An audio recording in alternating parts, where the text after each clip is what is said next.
Jadi dinamika aktifnya kehidupan perjuangan Yakub itulah yang ditekankan dalam kisah ini. Jadi yang diingat dari Yakub jangan Yakub menipunya, jangan. Tetapi bagaimana sikap dia yang dinamis, bahkan merebut berkat ilahi. Artinya ketika seorang itu, Tuhan tentu menciptakan setiap kita dengan rencananya masing-masing. Tapi bukan berarti kita pasif. Kita mengerjakan apa yang Tuhan tentukan atas hidup kita. Maka dalam iman Kristen, orang Kristen itu sudah diselamatkan, sedang diselamatkan, dan akan diselamatkan.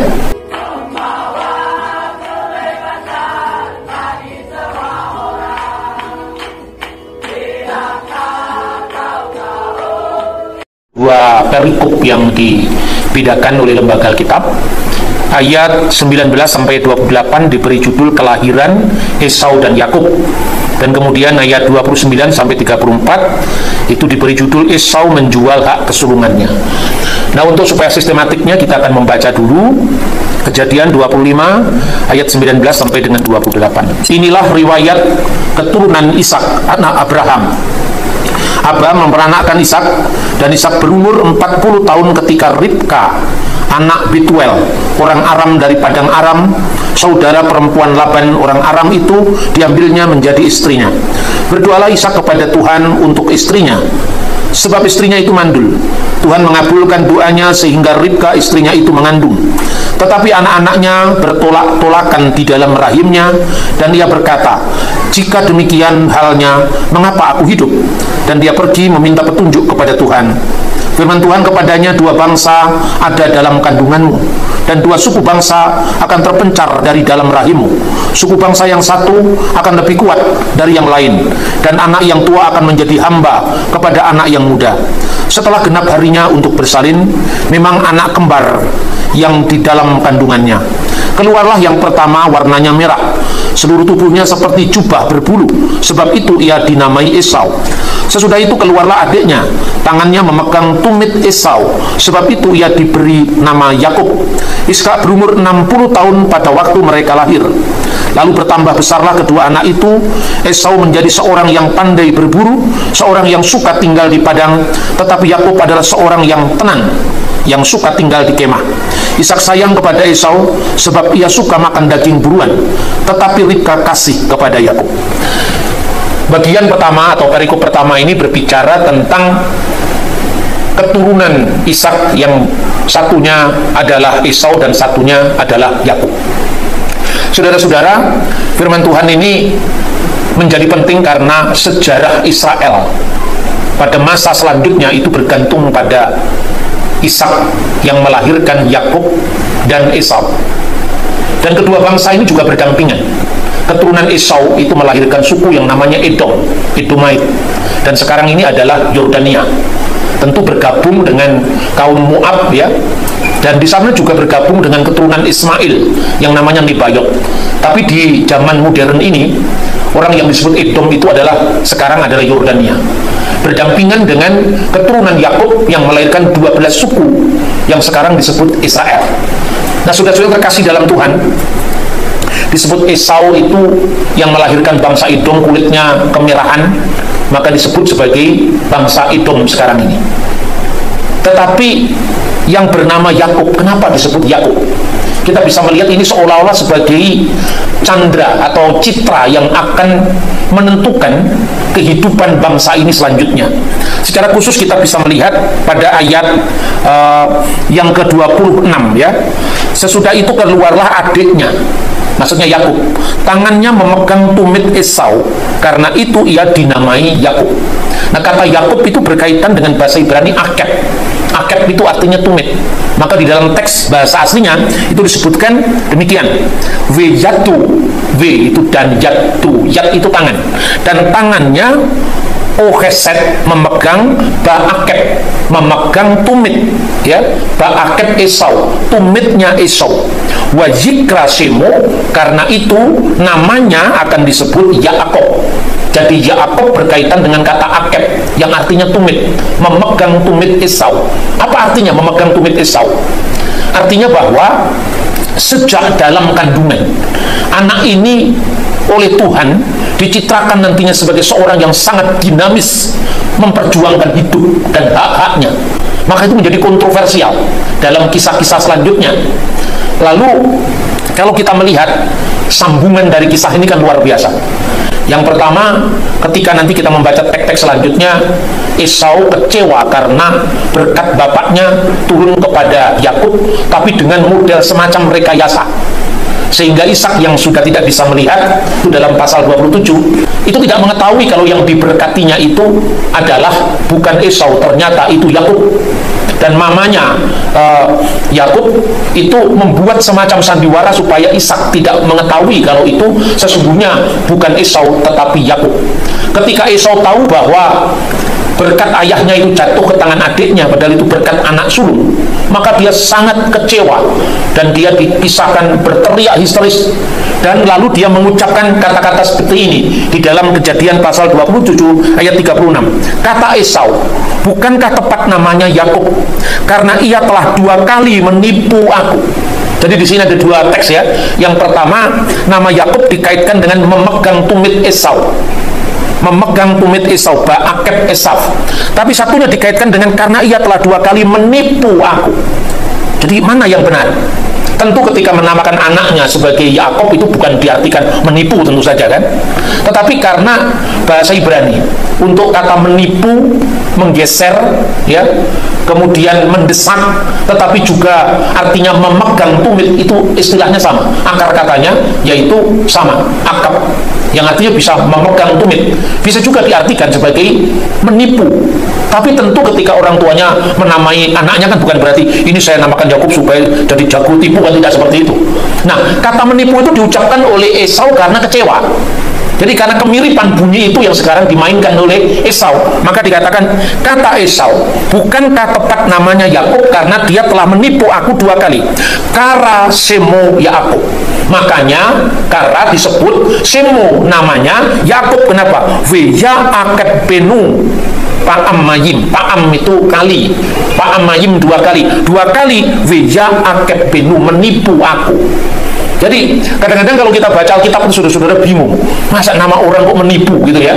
Tapi untuk kita bisa lebih jelas, kita bisa membaca teks yang paralel di dalam Alkitab, yaitu Hosea ya, kitab Hosea pasal yang ke-12 ayat 3 dan 4. Hosea pasal 12 ayat 3 dan 4.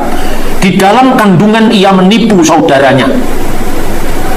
Di dalam kandungan dia menipu saudaranya, dan dalam kemegahannya ia bergumul dengan Allah. Ayat 4, ia bergumul dengan malaikat dan menang. Ia menangis dan memohon belas kasihan kepadanya. Di Betel ia bertemu dengan dia, dan di sanalah ia berfirman kepadanya. Ayat 5, yakni Tuhan Allah semesta alam, Tuhan namanya. Ayat 6, engkau ini harus berbalik kepada Allahmu, peliharalah kasih setia dan hukum, dan nantikanlah Allahmu senantiasa. Jadi kalau kehidupan Yakub sudah ditentukan oleh Tuhan sebelum dia lahir, itu bukan sesuatu yang sekali jadi. Di situ ada pergumulan. Tetapi Yakub itu oleh Tuhan ditentukan bahwa dia sebagai anak yang dinamis, bukan pasif, tetapi dia merebut berkat itu. Jadi dinamika aktifnya kehidupan perjuangan Yakub itulah yang ditekankan dalam kisah ini. Jadi yang diingat dari Yakub, jangan Yakub menipunya, jangan. Tetapi bagaimana sikap dia yang dinamis, bahkan merebut berkat ilahi. Artinya ketika seorang itu, Tuhan tentu menciptakan setiap kita dengan rencananya masing-masing. Tapi bukan berarti kita pasif. Kita mengerjakan apa yang Tuhan tentukan atas hidup kita. Maka dalam iman Kristen, orang Kristen itu sudah diselamatkan, sedang diselamatkan, dan akan diselamatkan. Karena kehidupan setiap orang yang percaya kepada Kristus itu sudah ada jaminan hidup yang kekal. Amin. Karena begitu besar kasih Allah kepada dunia ini, sehingga Dia memberikan anaknya yang tunggal, supaya setiap orang yang percaya kepadanya tidak binasa, melainkan memperoleh hidup yang kekal. Iman kita yang menyelamatkan, bukan perbuatan kita, tapi iman kita yang menyelamatkan. Di situ ada jaminan. Namun iman tanpa perbuatan adalah mati. Maka kemudian kita sudah diselamatkan, ada jaminan, lalu kita mengerjakan keselamatan itu karena kita sedang diselamatkan. Tetap kerjakanlah keselamatanmu dalam takut dan gentar, kata Paulus. Kita mengerjakan keselamatan kita berarti kita aktif. Tuhan berkata misalnya, akulah Tuhan Allahmu yang membawamu keluar dari tanah Mesir, dari tempat perbudakan. Akulah yang membawa engkau keluar dari tanah Mesir, yang mengeluarkan engkau dari tanah Mesir. Husetika mi'aret Misrayim, yang telah mengeluarkan engkau dari tanah Mesir. Pertanyaannya, apakah Israel itu menjadi objek pasif? Tidak. Israel juga aktif. Jadi dalam pikiran orang-orang Ibrani, kalau Tuhan menyelamatkan Israel, kalau Tuhan membawa orang Israel keluar dari tanah Mesir, bukan seperti pikiran bahwa Tuhan itu subjek dan Israel itu objek belaka, tidak. Tapi Tuhan adalah subjek pertama dan Israel ada subjek kedua. Artinya ada keaktifan.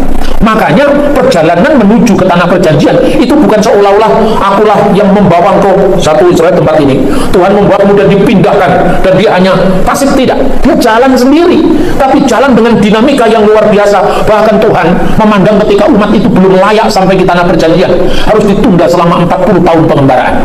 Dihabiskan satu generasi manusia yang pikirannya masih melihat Mesir, yang masih di orde yang sebelumnya, jiwanya belum merdeka. Padahal tema pembebasan itu adalah jiwa yang merdeka.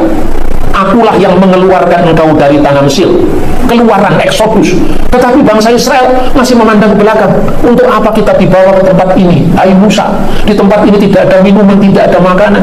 Sambil orang Israel membayang di tanah Mesir, sekalipun kita bangsa terjajah, tapi tidak kurang makan, tidak kurang minum. Ini bukan jiwa merdeka.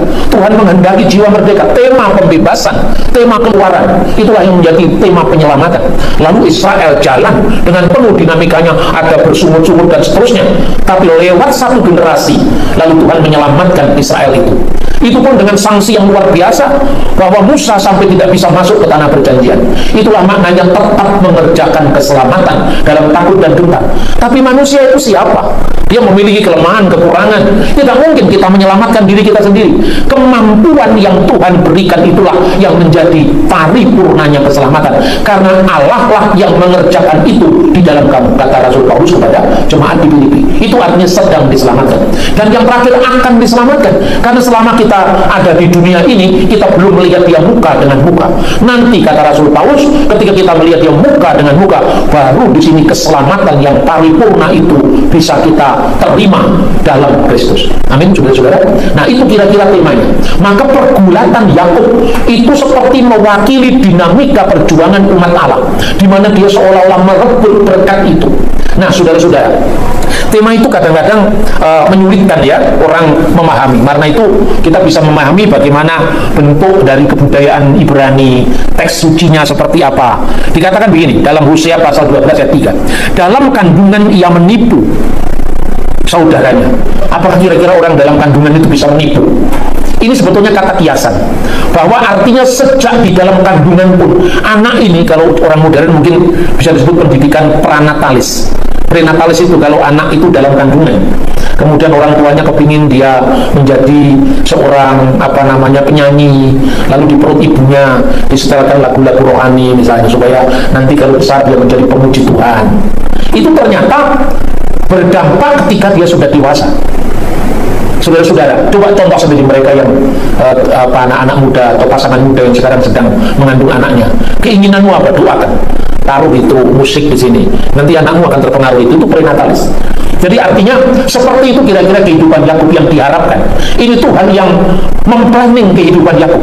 Dan sejak dalam kandungan itu digambarkan dia aktif. Maka juga digunakan kata-kata yang sama. Itu tumit. Jadi dalam beberapa terjemahan, misalnya Anda terjemahkan King James atau American Standard Bible, kadang-kadang berbeda. Nah, terjemahan lembaga Alkitab, dalam kandungan ia menipu saudaranya.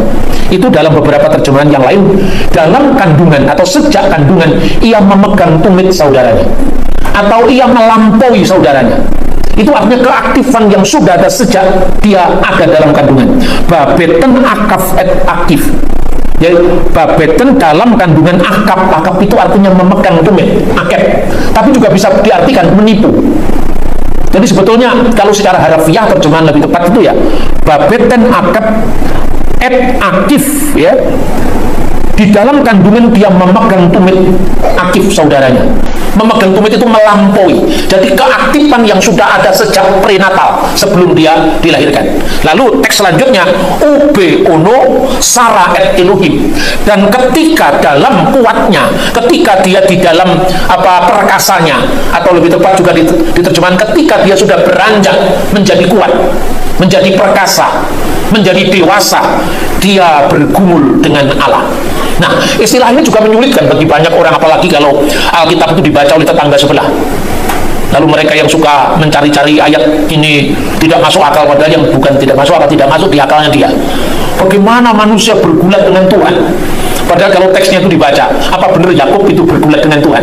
Kalau kita lihat di dalam Hosea tadi kan jelas ayat 3 itu dikatakan dia bergulat atau dia bergumul dengan Allah.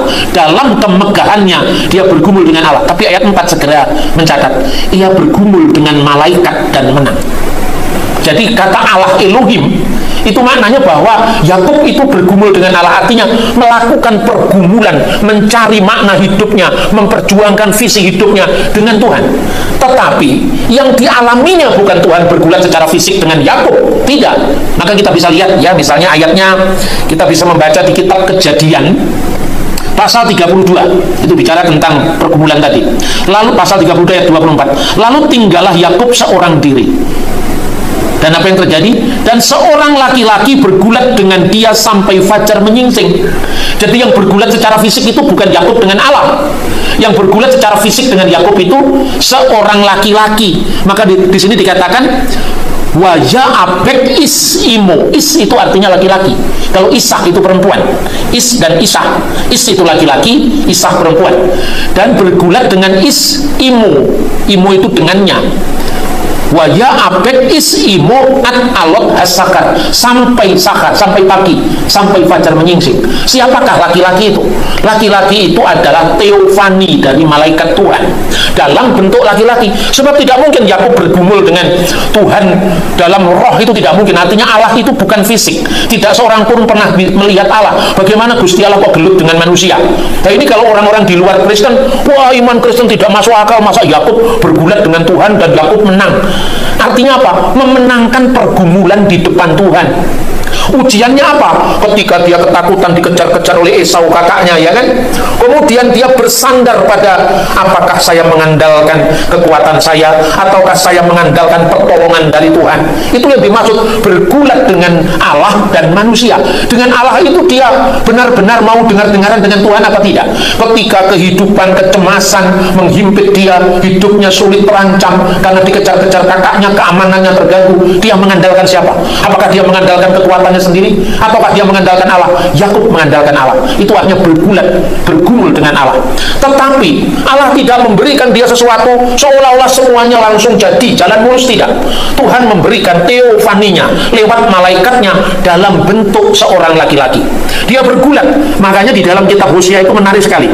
Perhatikan, setelah dikatakan dia bergumul dengan Allah, lalu ayat 4, dia bergumul dengan malaikat dan menang. Menang itu kan seolah-olah, wah, menang dalam pengertian fisik.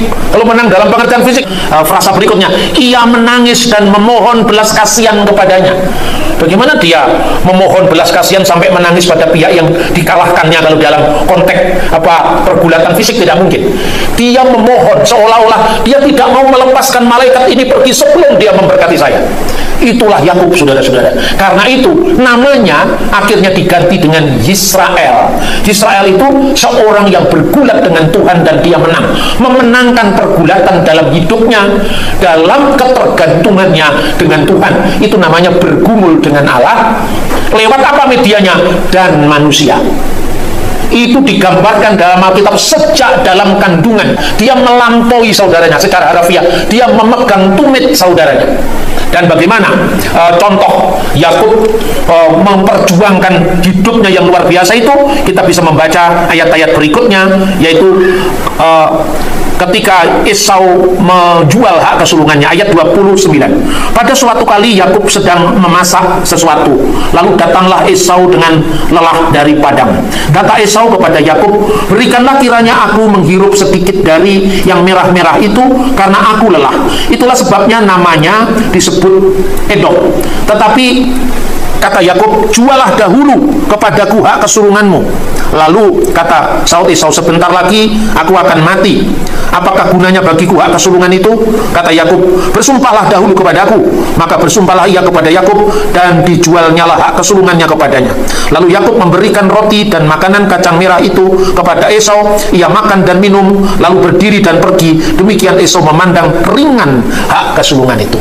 Nah, saudara-saudara, ini juga penting. Jadi kalau yang pertama, ayat yang sering disalahpahami, dibully orang-orang Kristen karena Yakub bergumul dengan Allah, dipahami seolah-olah Yakub secara fisik bergulat dengan Tuhan, padahal konteksnya harus dilihat secara budaya, ya.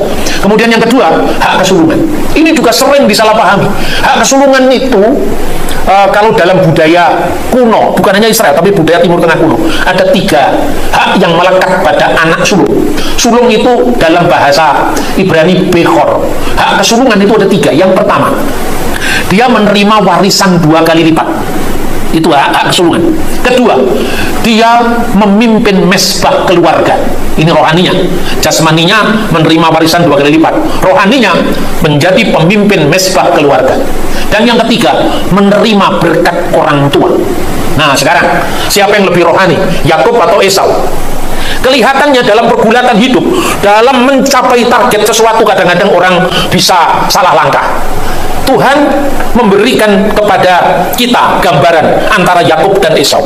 Yakub memperjuangkan hak kesulungannya dengan cara yang mungkin kadang-kadang membuat tidak enak yang lain. Kelihatannya, oh ini Yakub sama mamanya merekayasa merebut hak kesulungan. Tetapi di pihak lain orang tidak melihat konteksnya Esau.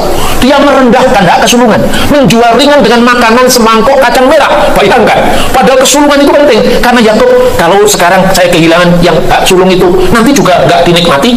Kenapa? Jual aja dengan harga murah. 2 hal yang terakhir yang dientengkan oleh Yakub: menjadi pemimpin mesbah keluarga dan berkat orang tua. Itu dihilangkan sama dia. Jadi artinya Esau tidak lebih rohani dari adiknya. Mungkin caranya Yakub mencapai tujuan kadang-kadang tabrak sana tabrak sini, tapi misi besarnya, visi hidupnya sesuai dengan Tuhan. Itulah sebabnya, saudara-saudara, apa sih namanya hak kesulungan? Tanpa melihat konteks budaya, kita akan bingung. Bagaimana hak kesulungan bisa dijual? Coba, budaya apa hak kesulungan bisa dijual?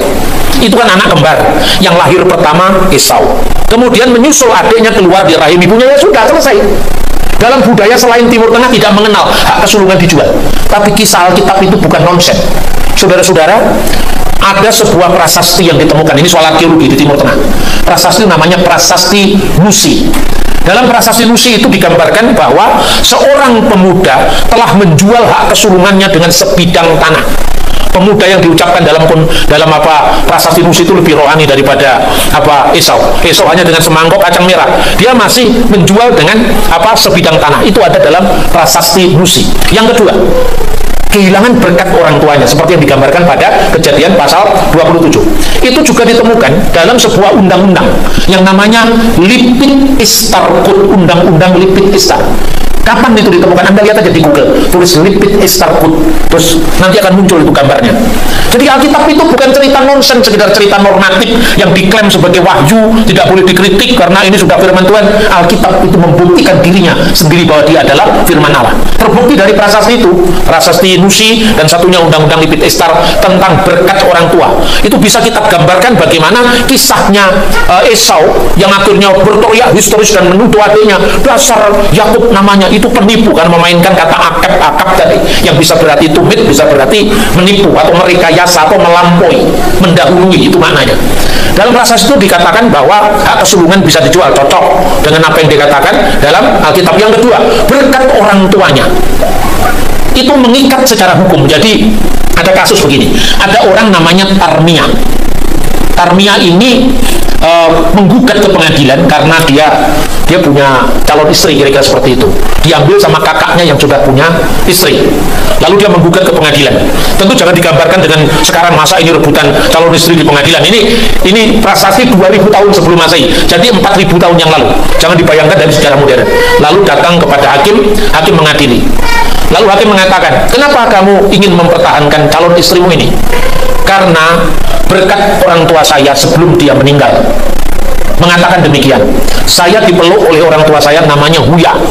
orang tuanya namanya Huya, ayahku yang bernama Huya memeluk aku sebelum dia mati ketika dia terbaring sakit, dan dia mengatakan begini, kakak-kakakmu sudah mempunyai istri dan kamu belum, maka dari itu aku memberikan kepada kamu gadis ini dan tidak kepada kakak-kakakmu. Lalu sidang pengadilan membuktikan bahwa si gadis ini harus jatuh menjadi istrinya Tarmia, bukan istri kakak-kakaknya. Itulah artinya berkat orang tua yang mengikat secara hukum. Alkitab tidak hanya menggunakan setting sejarah ini, tapi Alkitab mengkaitkannya itu dengan berkat Abraham, berkat keselamatan, di mana lewat Abraham suku-suku bangsa ini akan diberkati, seluruh kaum di muka bumi akan diberkati. Jadi bukan sekedar berkat keluarga, urusan rumah tangga, urusan warisan, urusan calon istri, tapi keselamatan universal. Olehmu semua kaum di muka bumi akan mendapatkan berkat. Nah, terakhir, orang kalau memahami dunianya Alkitab kira-kira 4.000 tahun yang lalu, dibayangkan menurut cara sekarang, akhirnya jadilah saksi Yehova. Karena nggak ngerti hak kesulungan itu maknanya apa. Kenapa? Arius itu pernah mengajarkan, Yesus itu sesungguhnya sama dengan kita, hanya dia lebih senior. Dia namanya juga anak sulung. Lalu dia mengutip Kolose pasal 1 ayat 15. Dia adalah gambar Allah yang sulung dari segala yang diciptakan Allah. Nah, jelas kan? Kalau Yesus itu yang sulung, berarti kita kan adik-adiknya. Berarti kita sama Yesus itu satu paket, satu kedudukannya sama, hanya dia lebih senior, kita ini adik-adiknya. Jadi Yesus itu ciptaan mula-mula, kita ciptaan selanjutnya. Ini karena dia pikir yang sulung diartikan anak yang lahir pertama. Padahal kesulungan itu bukan sekedar anak yang lahir pertama. Sebab apa? Yang keluar di rahim ibunya pertama Esau, bukan Yakub. Tapi hak kesulungan jatuh pada Yakub sekalipun dia tidak lahir pertama. Jadi artinya sulung itu bukan sekedar anak yang lahir pertama, tapi ada hak-hak yang melekat, yaitu hak jasmani, menerima warisan 2 kali lipat, hak rohani, tidak mengentengkan berkat orang tua, dan yang lebih penting lagi, menjadi pemimpin rohani, memiliki otoritas rohani dalam setiap keluarga saat itu. Sudah bisa belajar banyak dari Yakub dan Esau ini kalau kita membaca kitab Kejadian, dan akhirnya mencegah kita untuk menafsirkan Alkitab menurut pola pikir zaman kita. Sehingga liberalisasi dalam penafsiran itu salah satu unsurnya, salah satu sebabnya karena tidak hirau terhadap fakta-fakta sosial, fakta-fakta budaya yang melatar belakangi bagaimana Alkitab itu muncul. Jadi Alkitab firman Allah ya dan amin, bukan sekedar klaim seorang Kristen secara sepihak, tapi dibuktikan baik secara historis maupun secara arkeologis, dan yang lebih penting, dengan data itu, dengan sumber yang akurat itu, secara teologis kita benar. Karena firman Allah itu ya dan amin, menjadi pedoman kita, menjadi otoritas tertinggi kita untuk menentukan doktrin, ajaran, dan panduan perilaku kita. Kiranya kisah Yakub dan Esau ini yang mungkin agak sulit dipahami menurut cara pikir orang modern, tetapi dengan kita membedahnya secara lebih mendalam, kita terhindar dari tafsiran-tafsiran subjektif orang modern yang membawa kita kepada pemikiran-pemikiran liberal yang tidak sesuai dengan pesan dari firman Tuhan itu sendiri. Kiranya firman Tuhan semakin memantapkan langkah kita dalam terus mengiring Kristus sampai akhir.